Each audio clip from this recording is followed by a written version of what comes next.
আসসালামু আলাইকুম এভরিওয়ান। আশা করছি সবাই ভালো আছেন। আজকে বাংলা সাহিত্য থেকে পড়ছে ৭১ পৃষ্ঠা থেকে কাজী নজরুল ইসলামের আগে পর্যন্ত ১১২ পৃষ্ঠা।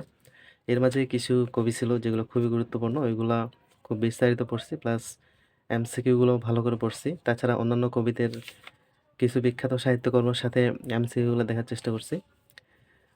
মূলত আজকে ২টা সাবজেক্ট পড়ছি। অনেকগুলো সাবজেক্ট পড়ার কারণে ইন্টারন্যাশনালটা ভালোভাবে শেষ করতে পারিনি। গত সপ্তাহে ইন্টারন্যাশনাল পড়ছিলাম। তো এখন চিন্তা করতেছি যে এতগুলো সাবজেক্ট একসাথে না পড়ে ২-১টা সাবজেক্টই পড়বো, যাতে খুব ভালো করে শেষ করতে পারি। এটার জন্যই সাবজেক্টটা কমাই দিছি। আজকে শুধু পড়ছি বাংলা আর হচ্ছে গণিত। গণিত থেকে লাভ ক্ষতি পড়ছি অর্ধেকটা অধ্যায় ২ ঘন্টা সময় নিয়ে। আর বাংলা সাহিত্য থেকে এই এতটুকু পড়ে পড়ছি আজকে দিন প্লাস রাতে। দিনে একটু কম পড়াশোনা হয়। দিনে তেমন একটা পড়াশোনা করার সময় পাওয়া যায় না। মূলত আমি এই পড়াশোনাটা রাতেই করি।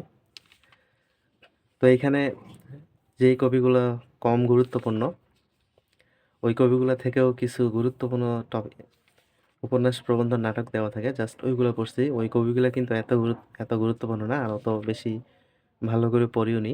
যেমন সৈয়দ ইসমাইল হোসেন সিরাজি। এখান থেকে মহাকাব্য স্পেন বিজয় কাব্য, এটা খুবই গুরুত্বপূর্ণ। অনল প্রবাহ কাব্যগ্রন্থ, এরকম টাইপের ২-১টা জিনিস দেখছি। তারপরে বেগম রোকেয়া সাখাওয়াত হোসেন, এটা খুবই গুরুত্বপূর্ণ, কিন্তু এটাকে খুব ভালো করে পড়ছি। বিস্তারিত পড়া প্লাস যতগুলো এমসিকিউ আছে সবগুলোই।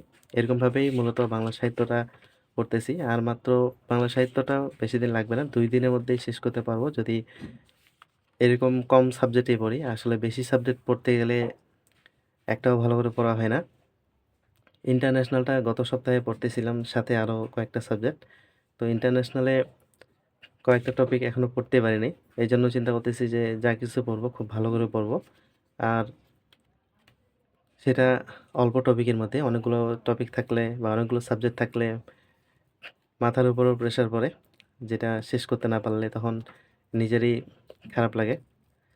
এইজন্য একটা করে সাবজেক্ট ধরে শেষ করব খুব ভালো করে, যাতে করে পরবর্তীতে আর এত চাপ নিয়ে পড়াশোনা করতে না লাগে। গণিত থেকে আজকে শুরু করছি প্রফিট লস, লাভ ক্ষতি। তো আগেরবার যখন ম্যাথগুলো করছিলাম তখনই এখানে দাগ দেওয়া ছিল যে ম্যাথগুলা, ওই ম্যাথগুলা এখন দেখলাম যে আসলে তেমন একটা কঠিন মনে হচ্ছে না। একবার গণিত করতে পারলেই আসলে গণিতের ভয় ভীতিটা চলে যায়। আজকে এই জন্য এখানে যতগুলো ম্যাথ আছে প্রত্যেকটাই ধরে করতেছিলাম। এখন গণিতেরও সময়টা একটু বাড়াই দিছি, ২ ঘন্টার মতো গণিত করি।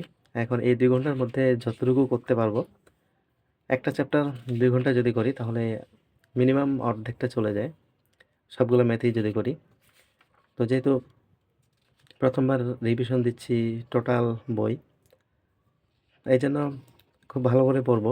এরপর থেকে যখন গণিতগুলো করব তখন ২ ঘন্টার মধ্যে একটা চ্যাপ্টার শেষ করতে পারবো।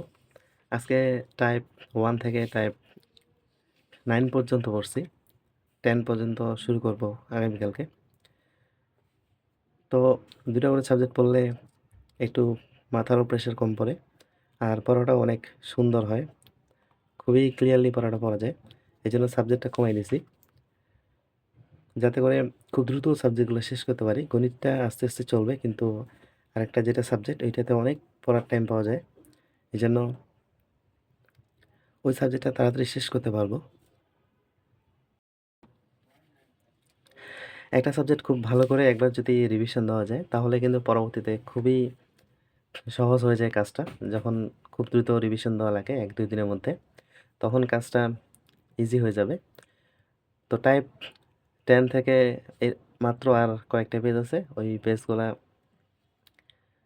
এর পরের দিন পড়ে নিব।